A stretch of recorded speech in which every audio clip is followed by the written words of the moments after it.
যুক্তরাষ্ট্রের সবচেয়ে বিশ্বস্ত মিত্রদের মধ্যে অন্যতম কাতার। এই দেশটিতে মার্কিন সামরিক ঘাঁটিও রয়েছে। তবে এবার ট্রাম্পকে ঘোল খাইয়ে সেই কাতারেই বিমান হামলা চালিয়েছে ইসরায়েল। তাও আবারও একটি নয়, দুটি নয়, 15টি যুদ্ধবিমান দিয়ে এই হামলা চালায় নেতানিয়াহু বাহিনী। যা নিয়ে বিশ্বজুড়ে বইছে নিন্দার ঝড়। এ নিয়ে নীরবতা ভেঙে এবার মুখ খুলেছেন ডোনাল্ড ট্রাম্প। কি বললেন তিনি, জানাচ্ছেন এসআই রাজ। গাজায় যুদ্ধবিরতির আলোচনার মাঝে হঠাৎ করেই কাতারের রাজধানী দোহায় হামলা চালায় দখলদার ইসরায়েল। তেল আবিবের দাবি, দোহায় ফিলিস্তিনি স্বাধীনতাকামী সংগঠন হামাসের কর্মকর্তাদের অবস্থান লক্ষ্য করে বিমান হামলা চালিয়েছে তারা। তবে অল্পের জন্য প্রাণে বেঁচে গেছেন সেখানে অবস্থানরত হামাস নেতারা। নিরাপদে আছেন তারা।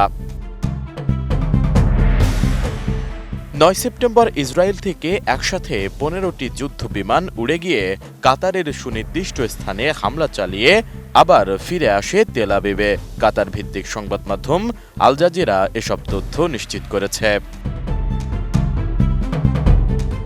হামাস জানিয়েছে, গাজায় যুদ্ধবিরতি বিষয়ে যুক্তরাষ্ট্রের নতুন একটি প্রস্তাব নিয়ে আলোচনার জন্য দোহায় একটি আবাসিক ভবনে উপস্থিত হওয়ার পর এটি লক্ষ্য করে একটি সিরিজ হামলা চালায় ইসরায়েল। বর্বর ওই হামলায় তাদের কেউ হতাহত না হলেও অন্তত 6 জন নিহত হয়েছেন, যার মধ্যে কাতারের একজন নিরাপত্তা কর্মকর্তাও আছেন। ستستمر ولن يثنينا أي شيء عن الاستمرار في هذا الدور. RICL TMX, যুগের পর যুগ স্থাপনা থাকে মজবুত। ইসরায়েলি মিডিয়ার খবরে বলা হয়েছে, কাতারে হওয়া ওই হামলায় 15টি ইসরায়েলি যুদ্ধবিমান অংশ নিয়েছে। মাত্র কয়েক সেকেন্ডের মধ্যে 10টি গোলা নিক্ষেপ করা হয়। এ ঘটনায় মধ্যপ্রাচ্য অঞ্চল ও বিশ্বের বিভিন্ন দেশ ও সংস্থার নেতারা তীব্র নিন্দা জানিয়ে একে আন্তর্জাতিক আইন লঙ্ঘন, কাতারের সার্বভৌমত্বে হস্তক্ষেপ ও আঞ্চলিক স্থিতিশীলতার জন্য হুমকি হিসেবে চিহ্নিত করেছেন। এমনকি জাতিসংঘও এটার বিরুদ্ধে নিন্দা জানিয়েছেন। এদিকে হামলার ব্যাপারে কাতারকে আগেই সতর্কতা দেওয়া হয়েছিল বলে দাবি করেছেন যুক্তরাষ্ট্রের প্রেসিডেন্টের সরকারি বাসভবন হোয়াইট হাউসের প্রেস সেক্রেটারি ক্যারোলিন লিভিট। মঙ্গলবার হোয়াইট হাউসে এক সংবাদ ব্রিফিংয়ে লিভিট এ দাবি করেন। President Trump also spoke to Prime Minister Netanyahu after the attack.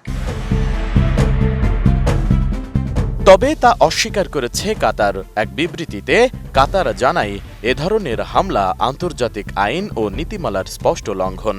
দোহা সহ কাতারে বসবাসরত মানুষের নিরাপত্তা ও সুরক্ষার জন্য মারাত্মক হুমকি। দেশটির প্রতিরক্ষা মন্ত্রণালয় জানিয়েছে, ঘটনাটির পরপরই নিরাপত্তা বাহিনী, সিভিল ডিফেন্স ও সংশ্লিষ্ট কর্তৃপক্ষ দ্রুত পদক্ষেপ নেয় এবং রাজধানী দোহা ও আশেপাশের এলাকায় বাসিন্দাদের নিরাপত্তা নিশ্চিতে প্রয়োজনীয় ব্যবস্থা গ্রহণ করে। অন্যদিকে কাতারের বিরুদ্ধে ইসরায়েলের হামলা সম্পর্কে জানতে চাইলে ট্রাম্প বলেন, কাতারে হামাস শীর্ষ নেতাদের ওপর ইসরায়েলের হামলার ধরন তাকে অসন্তুষ্ট করেছে, কারণ এটি গাজায় শান্তি আলোচনার ভবিষ্যৎ অনিশ্চিত করে দিতে পারে। 9 সেপ্টেম্বর সাংবাদিকদের সঙ্গে আলাপকালে এই মন্তব্য করেন ট্রাম্প।